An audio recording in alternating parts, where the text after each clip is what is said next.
الحمدللہ والصلاۃ والسلام علی رسول اللہ وبعد۔ رمضان کے روزوں کی فضیلت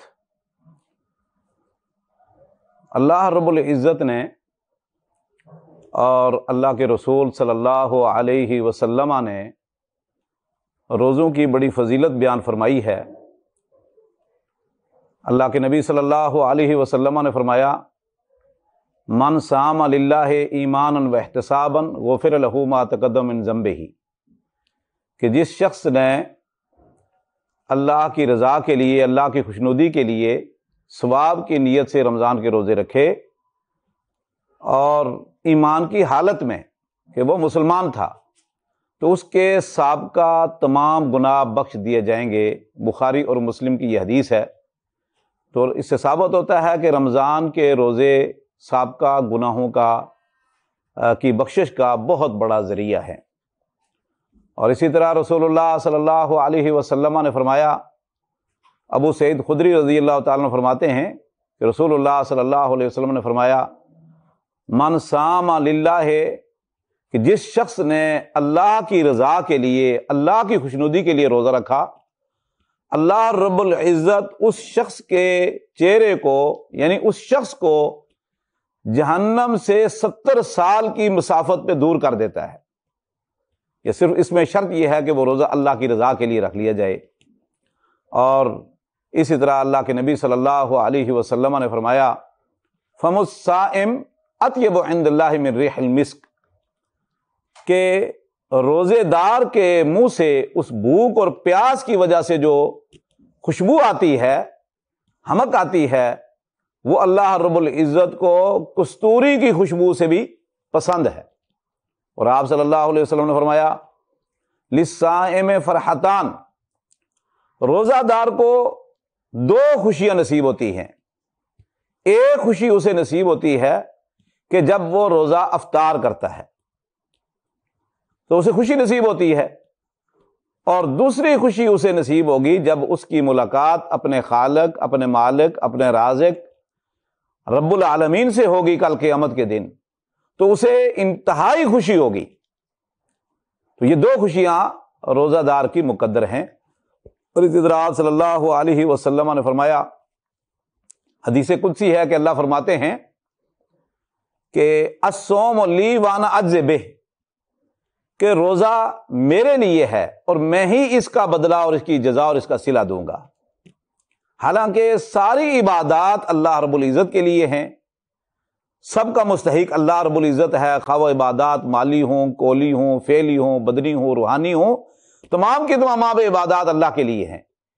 لیکن روزے کے لیے خصوصی طور پر فرمایا گیا،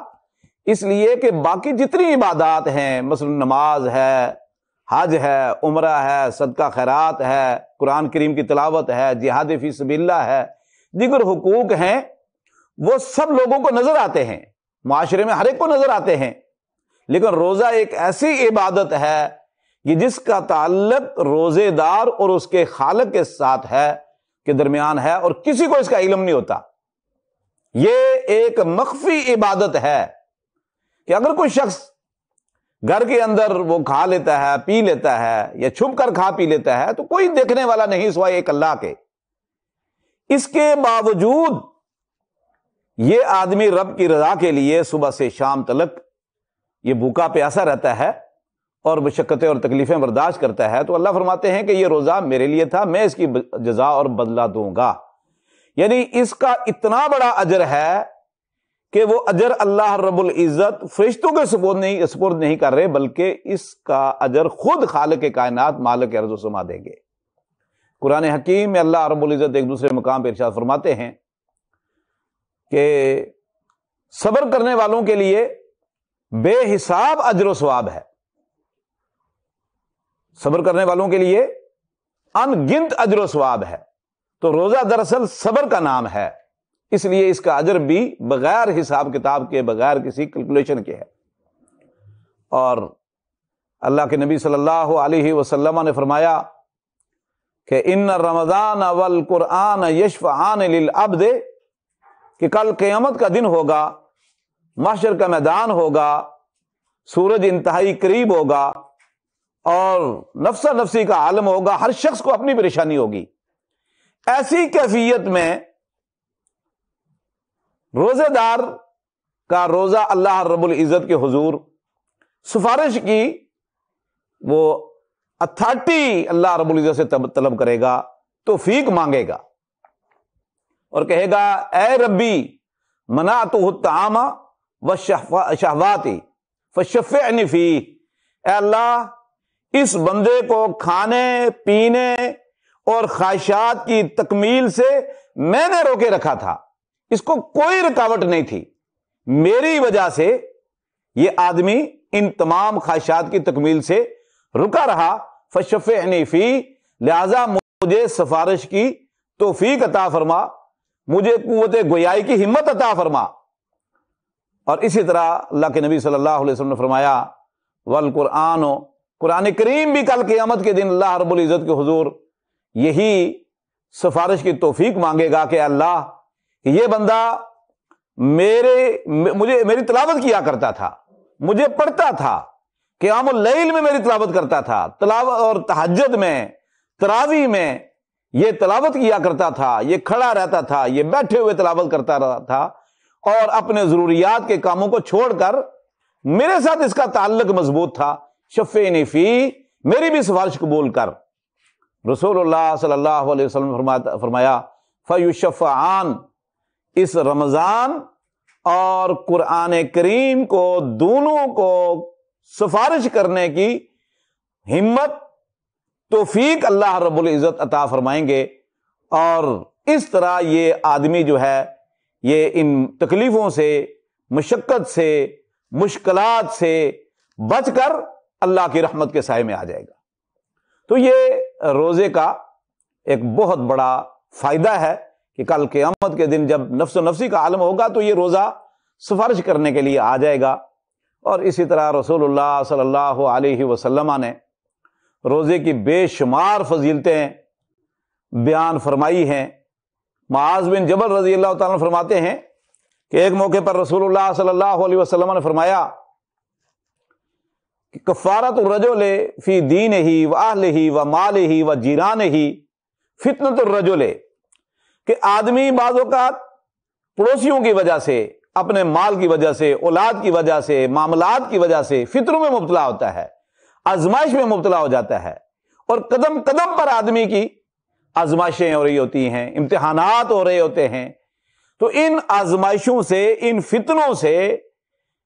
کیا چیز انسان کو بچاتی ہے؟ فرمایا رمضان کے روزے، صدقہ خیرات، اور یہ عبادت، نماز اور امر بالمعروف اور نہی عن المنکر، یہ آدمی کو ان فتنوں سے، ان آزمائی سے بچا لیتے ہیں، بلکہ یہ کفارہ بن جاتے ہیں، فتنوں سے تحفظ کا ذریعہ بن جاتے ہیں، محافظ بن جاتے ہیں۔ اب یہ دیکھ لیں، آپ اندازہ کیجئے کہ قدم قدم پر آدمی کی آزمائش ہو رہی ہوتی ہے،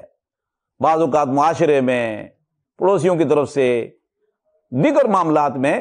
تو رسول اللہ صلی اللہ علیہ وسلم کا یہ بہت عظیم فرمان ہے کہ رمضان کے روزے اور دیگر عبادات یہ اس کو ان فتنوں اور آزمائش اور مشکلات اور ڈپریشن اور پریشانیوں سے تحفظ فراہم کرتے ہیں۔ یہ بہت بڑا فائدہ ہے رمضان کے روزے کا، اور یہ وہ فوائد ہیں جو دنیا میں انسان کو حاصل ہوتے ہیں، یہ وہ مقاصد ہیں جو دنیا میں حاصل ہوتے ہیں۔ اس کا نقد فائدہ انسان کو دنیا میں ہے، آخرت میں تو ہے ہی ہے، اور رب کی رضا ہے اس کے ساتھ ساتھ۔ اور نبی کریم صلی اللہ علیہ وسلم نے مزید رمضان کے روزوں کو کفارے کا ذریعہ بتایا۔ آپ صلی اللہ علیہ وسلم نے فرمایا الرمضان الی الرمضان والجمعۃ الی الجمعۃ والحج الی الحج کفارۃ لما بینہن، کہ اگر ایک شخص نے حج کیا ہے پھر جب دوبارہ حج کرے گا تو درمیان کے سارے گناہ بخش دیے جائیں گے۔ اسے جمعہ پڑا، اگلے جمعے تک اس سے جو غلطیاں ہوئیں، کوتاہیاں ہوئی ہیں، گناہ ہوئے ہیں، وہ اگلے جمعے سے پچھلے جمعے تک سارے گناہ بخش دیے گئے۔ اور اسی طرح پچھلے سال اس نے رمضان میں روزے رکھے تھے، اور صرف رب کی رضا کے لیے ان کے لوازمات اور شرائط اور آداب کا خیال رکھ کر، اور اس سال پھر روزے رکھے گا، تو ان 2 سالوں کے درمیان جتنے گناہ ہوں گے، اس سے لغزشیں، کوتاہیاں، یہ رمضان کے روزے اس کے کفارہ کا ذریعہ بن جائیں گے۔ تو یہ وہ فضائل تھے جو رسول اللہ صلی اللہ علیہ وسلم نے روزے کے بیان فرمائے ہیں، اور پھر خاص طور پر اللہ کے نبی صلی اللہ علیہ وسلم نے فرمایا کہ اس رمضان میں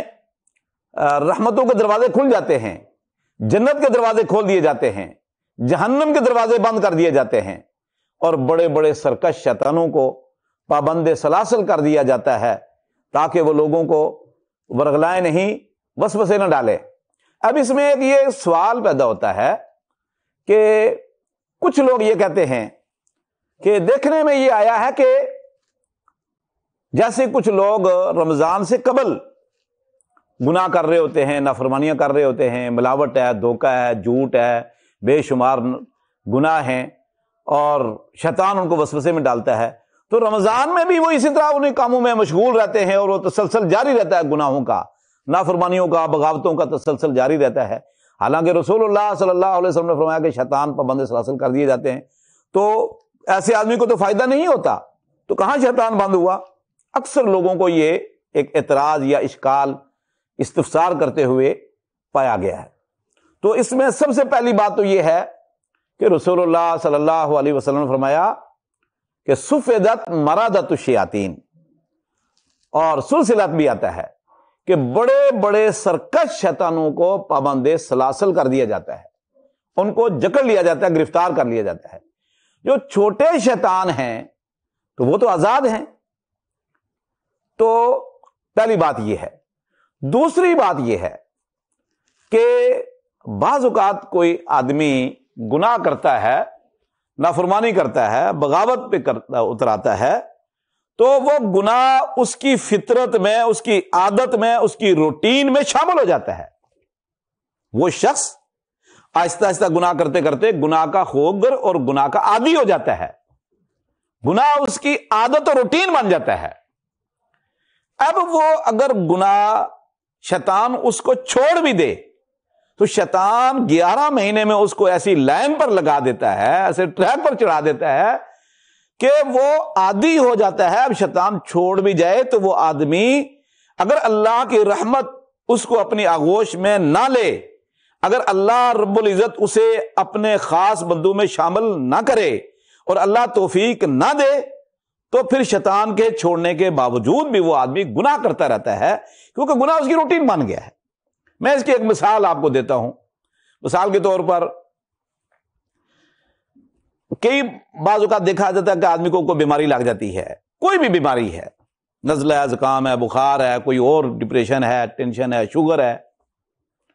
کوئی تکلیف، درد ہو رہا ہے کسی جسم میں، کسی عضو، اور وہ تھوڑا سا زیادہ عرصہ تک رہ جاتا ہے، پھر آدمی اس کا علاج کرواتا ہے، بیماری دور ہو جاتی ہے۔ لیکن آپ نے دیکھا ہوگا کہ بیماری ختم ہونے کے باوجود وہ آدمی پھر ایسے محسوس ہوتا ہے کہ جیسے یہ اس کو تکلیف ہے۔ اب کھانستا تھا، مثال کے طور پر پہلے کھانستا تھا، بیماری ختم ہو گئی، کھانس رہا، پھر بھی لنگڑا کے چلتا تھا درد میں، اب یہ ٹھیک ہو گیا، لیکن پھر بھی کہیں نہ کہیں لنگڑائے گا۔ کیوں؟ اب یہ اس کا عادت بن چکی ہے، کھانسنا یا لاغر پن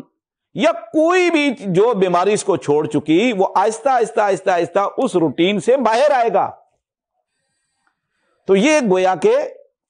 جو اس آدمی، یہ آدمی گناہ کا خوگر ہو چکا تھا، اب شیطان چھوڑ بھی جائے تو یہ اسی روٹین پر گناہ کرتا چلا جاتا ہے، گناہ کا عادی ہو چکا ہوتا ہے، یہ گناہ اس کے رگوں پہ میں داخل ہو چکا ہوتا ہے، اور یہ اس کا جو ضمیر ہے وہ مردہ ہو چکا ہوتا ہے، ضمیر جھنجھوڑتا نہیں اس کو، نفس لوامہ مر چکا ہوتا ہے، جس کی وجہ سے یہ گناہ کرتا چلا جاتا ہے۔ اس حوالے سے یہ حدیث پر اعتراض نہیں ہونا چاہیے، یہ اللہ کے نبی صلی اللہ علیہ وسلم کے فرامین جو میں نے آپ کے سامنے رکھے ہیں بالکل صحیح احادیث سے ثابت ہیں، یہ سچے ہیں، یہ مستند ہیں، اس میں کوئی بھی کلام یا ضعف نہیں ہے۔ تو ہمیں یہ رمضان کے روزے اللہ رب العزت کی طرف سے بہت بڑا انعام ہے، ہمیں چاہیے کہ رمضان کے روزے ہم رب کی رضا کے لیے اور اپنے نفس کی اصلاح کے لیے، اپنے رب کو منانے کے لیے، رب کو راضی کرنے کے لیے، اپنی آخرت کو سنوارنے کے لیے، گناہوں کے کفارے کے لیے ہمیں روزے رکھنے چاہیے۔ اچھا، یہاں ایک بات میں بتاتا چلا جاؤں کہ بہت سارے لوگ یہ کہتے ہیں کہ رمضان کے روزے اس لیے رکھنے چاہیے کہ یہ اس سے دنیاوی فائدے حاصل ہوتے ہیں، بیماریوں کا یہ علاج ہے، بے شمار بیماریوں کا یہ علاج ہے، جیسے کہ ہم دیکھتے ہیں اخبارات میں بھی آتا ہے، اور دنیا کے جو اطباء ہیں، میڈیکل سائنس ہے، وہ ہر سال رمضان سے پہلے اخبار میں عیسائی بھی بتاتے ہیں، یہودی بھی ہیں، ہندو ڈاکٹر بھی بتاتے ہیں کہ جی روزے کے طبی فوائد ہیں۔ اس لیے ہم دیکھتے ہیں کہ بعض ہندو بھی روزے رکھتے ہیں، اور خود میں نے دیکھا ہے ہندو بھی روزے رکھتے ہیں، غیر مسلم روزے رکھتے ہیں۔ باقاعدہ پچھلے سال اخبار میں آیا کہ کئی غیر مسلموں نے بھی رمضان کے روزے رکھے۔ انہوں نے روزے اس لیے نہیں رکھے کہ اللہ کو راضی کر لیں، یا یہ اسلام کا حکم ہے، یا یہ اللہ کی طرف سے ہم پر فرض ہے، یا کہ اللہ کے حکم کی مخالفت پر ہمیں گناہ ملے گا، یا ہماری آخرت سنور جائے گی، یا یہ ہمارے گناہوں کا کفارہ بن جائے گا، یا یہ ہم اللہ کے نبی صلی اللہ علیہ وسلم کے حکم پر عمل کرتے ہوئے روزہ رکھتے ہیں۔ وہ تو اللہ اور اس کے رسول صلی اللہ علیہ وسلم پر ایمان نہیں لاتے، تو وہ روزہ رکھتے ہیں۔ اور کچھ ایسے کلمہ گو لوگ، مسلمان کہلانے والے بھی روزہ رکھتے ہیں دنیاوی فوائد اور طبی فوائد کی غرض و غایت سے۔ تو یاد رکھیے، اگر کوئی ایسی نیکی کی جائے اس کا کوئی فائدہ نہیں ہوتا، کہ اگر اب دنیا کی خاطر ہم یہ عمل کریں گے تو وہ عمل اللہ کے لیے نہیں ہوا، اس کا ہمیں آخرت میں کوئی فائدہ نہیں ہوگا۔ دنیا میں اگر کوئی فائدہ ہو گیا تو وہ ایک عارضی فائدہ ہوگا۔ اب ہم وقفے کی طرف جا رہے ہیں، بریک کی طرف، اور بریک کے بعد انشاءاللہ پھر حاضر ہوتے ہیں۔ جزاکم اللہ۔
ڈی جی خان میں جو ترقیاتی کام ہم نے دیکھا ہے، کیا کہیں گے اس کے اوپر؟ سردار عثمان خان نے اقتدار میں آ کے پورے پنجاب اور اسپیشلی راجن پور ڈی جی خان کو فوکس کیا۔ این نیوز جو یہاں بڑا اچھا شہر کے لیے ہے، لوکل نیوز کے لیے بڑی پازیٹیو نیوز دینے کے لیے بھی، شہر کے لیے اوورآل ایک اچھی چیز ہے یہ۔ میں بھی ان کو یہاں نواں دفتر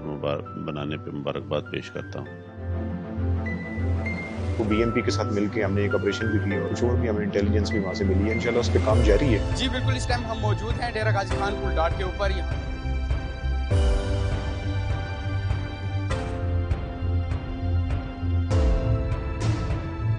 پیٹرولنگ بھی کی جا رہی ہے، بین الصوبائی چیک پوسٹ ہیں ان کے اوپر چیکنگ مزید مؤثر کی جا رہی ہے۔ ڈی جی خان میں فرسٹ ٹائم اتنے بڑے بڑے پروجیکٹس دیے ہیں۔ کارڈیالوجی کو وزٹ کیا ہوگا، ہمارا مدر اینڈ چائلڈ ہے۔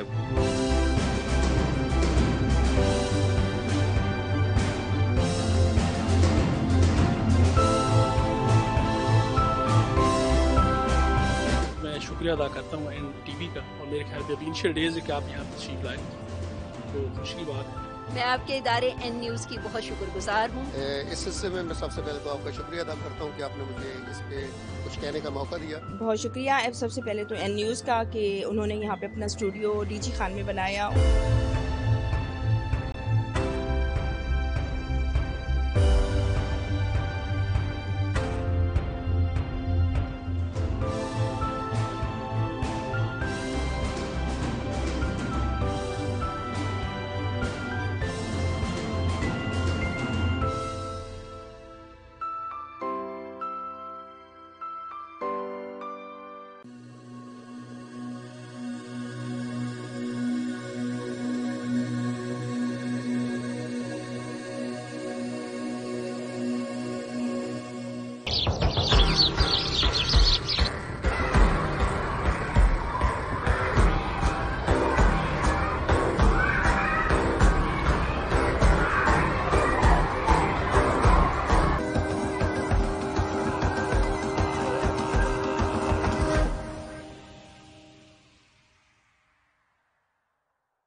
رمضان کے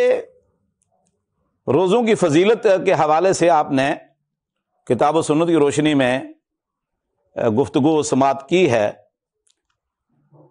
یقیناً ہم مسلمان ہیں، اللہ رب العزت ہمارا خالق اور مالک ہے، ہم جو بھی عمل کرتے ہیں اس کو اپنی رب کی رضا کا ذریعہ سمجھ کر، اور ہم پر جو اللہ کی طرف سے چیزیں واجب ہیں، فرض ہیں، لازمی ہیں، ان فرائض اور واجبات کی ادائیگی کی خاطر، تاکہ ہم اللہ کے یہاں سرخرو ہو جائیں، اور جو ہم پر اللہ کی طرف سے چیزیں فرض ہیں، واجب ہیں، عہدہ برا ہو جائیں۔ تو رمضان کے روزے یہ اسلام کے 5 ارکان ہیں، ان میں سے ایک رکن ہے۔ عبداللہ بن عمر رضی اللہ تعالیٰ عنہ فرماتے ہیں، بنی الاسلام علی 5، اسلام کی بنیاد 5 چیزوں پر رکھ دی گئی ہے، یعنی اسلام کے ستون 5 ہیں۔ ان میں سب سے پہلے توحید اور رسالت ہے، لا الہ الا اللہ محمد رسول اللہ، کہ عبادت اللہ کی، طریقہ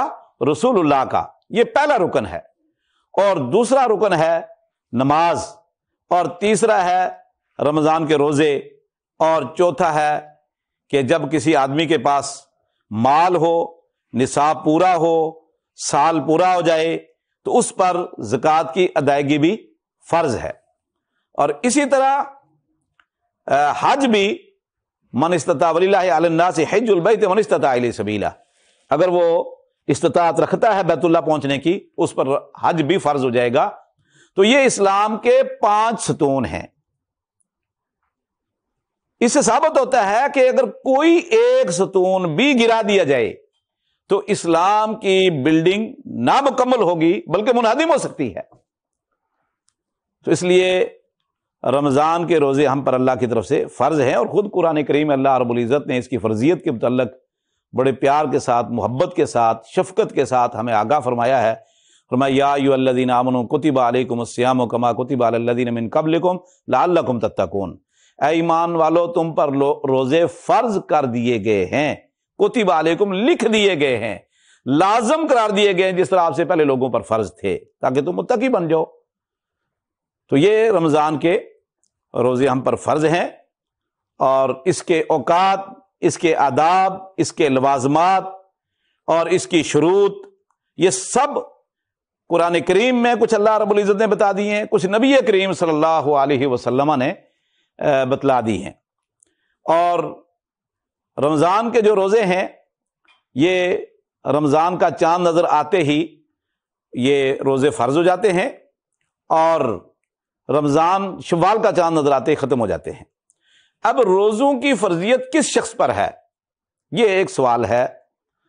تو یقین بات ہے کہ نماز تو 10 سال کی عمر میں فرض ہو جاتی ہے، اس کے لیے بلوغت شرط نہیں۔ البتہ رمضان کے روزوں کے لیے بلوغت شرط ہے۔ اگر کوئی بچہ یا بچی ابھی نابالغ ہے تو اس پر رمضان کے روزے فرض نہیں،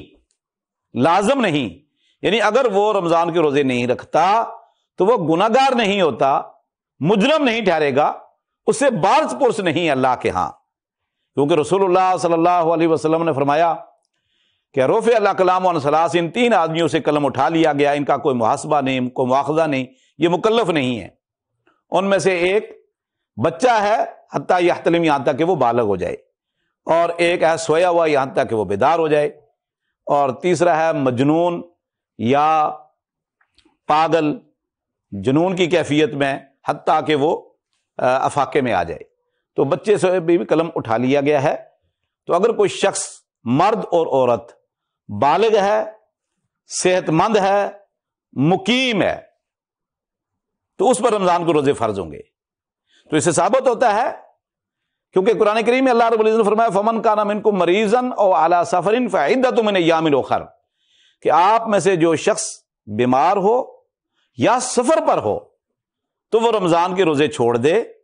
اور اگلے 11 مہینوں میں جب چاہے وہ رمضان کے روزے رکھ کر اپنے چھوٹے ہوئے روزوں کی گنتی پوری کر لے۔ اور یہ آیت قرآن حکیم سورہ بقرہ میں 2 مقام پر ہے۔ تو یہاں مریض اور مسافر کو رخصت دی گئی اللہ کی طرف سے۔ اسی طرح دائمی مریض ہے، مسافر ہے، انتہائی بوڑھے لوگ ہیں، بوڑھی خواتین ہیں، وہ بھی، ان کو بھی روزہ چھوڑنے کی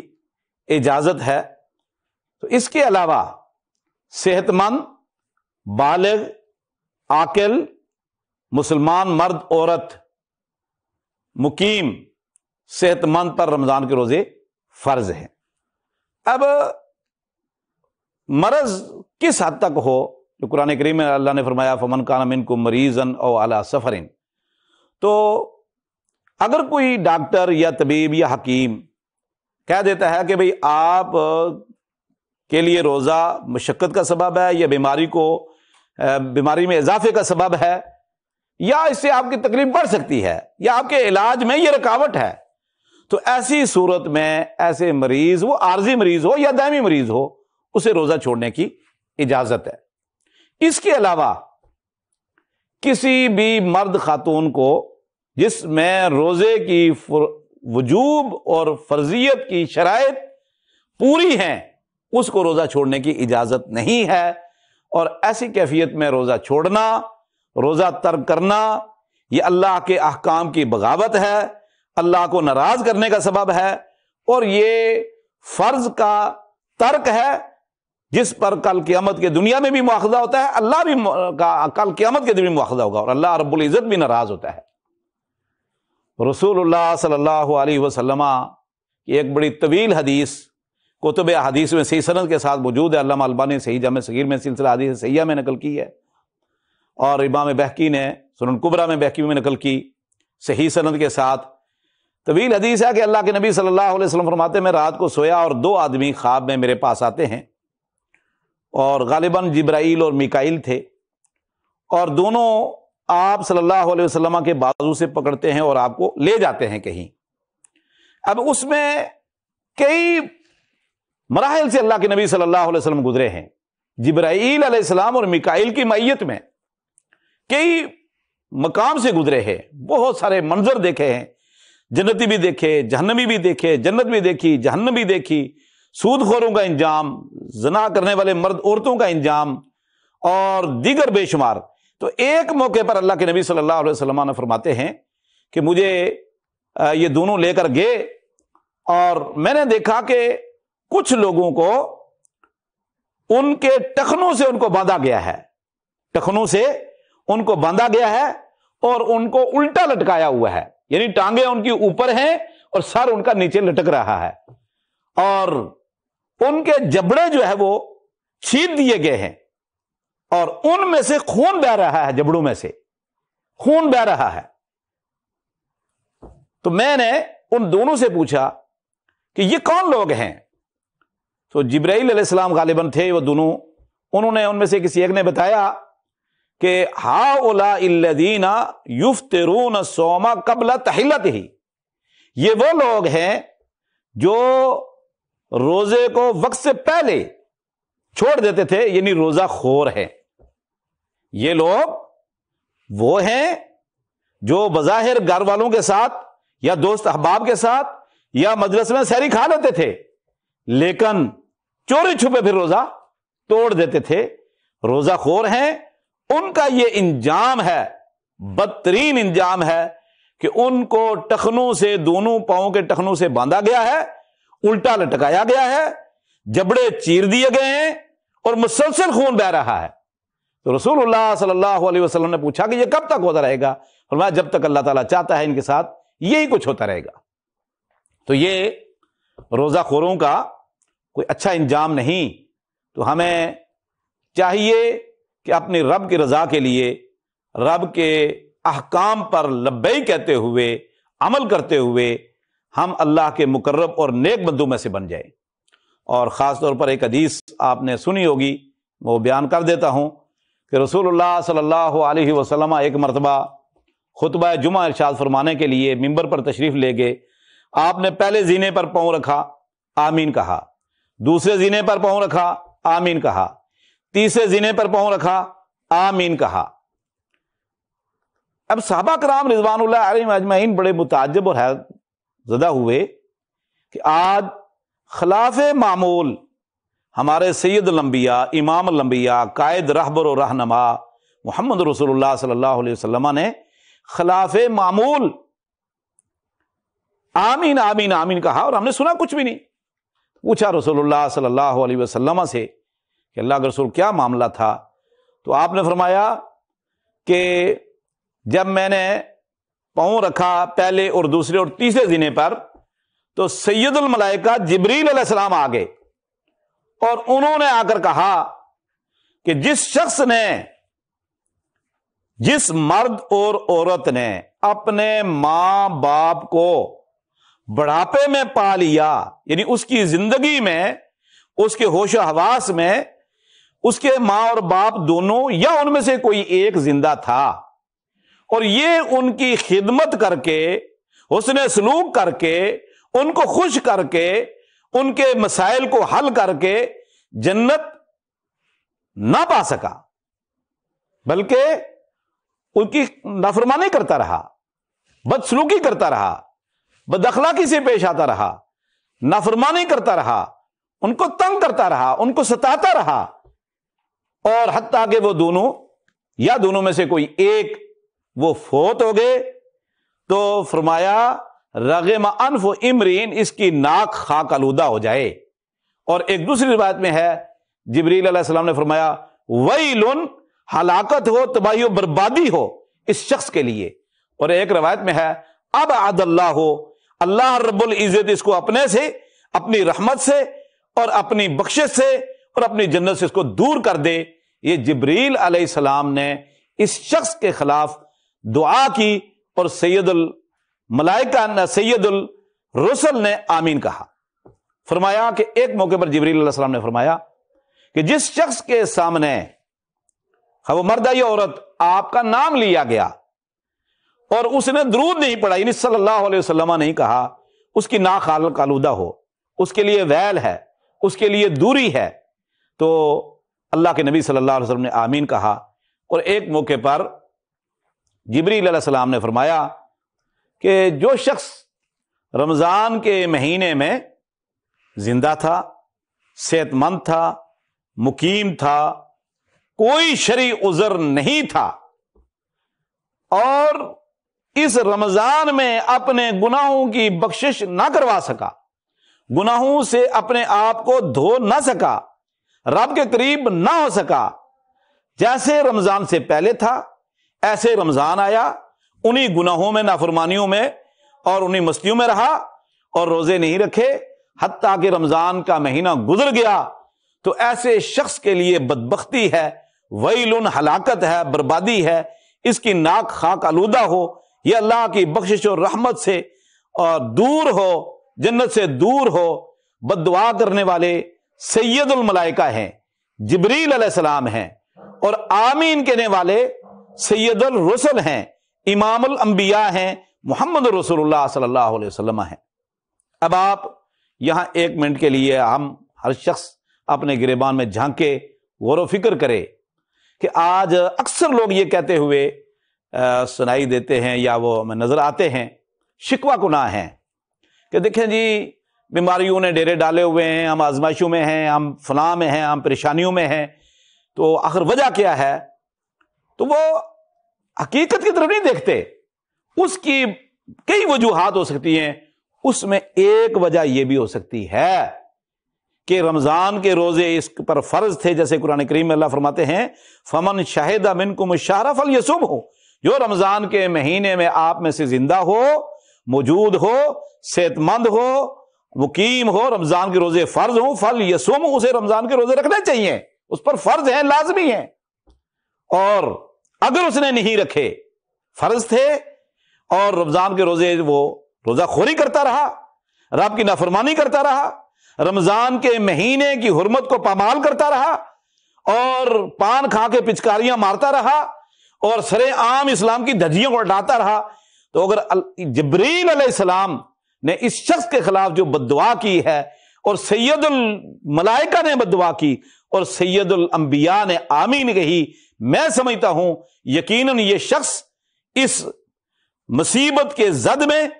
اس آفت کی زد میں ضرور آئے گا۔ پھر وہ کل یہ نہ کہے کہ میرے اوپر آزمائشیں کیوں ہیں، پریشانیوں کیوں ہیں، میں ڈپریشن میں کیوں ہوں اور میں پھنس کیوں گیا ہوں۔ تو اس لیے ہمیں چاہیے کہ ہم خاص طور پر جو ہم مسلمان ہیں، ہم اپنے رب کے قریب ہونے کے لیے اس رحمت کے مہینے سے بھرپور فائدہ اٹھائیں اور اپنے دامن کو ان رحمتوں برکتوں سے بھر لیں۔ جزاکم اللہ خیر جزا۔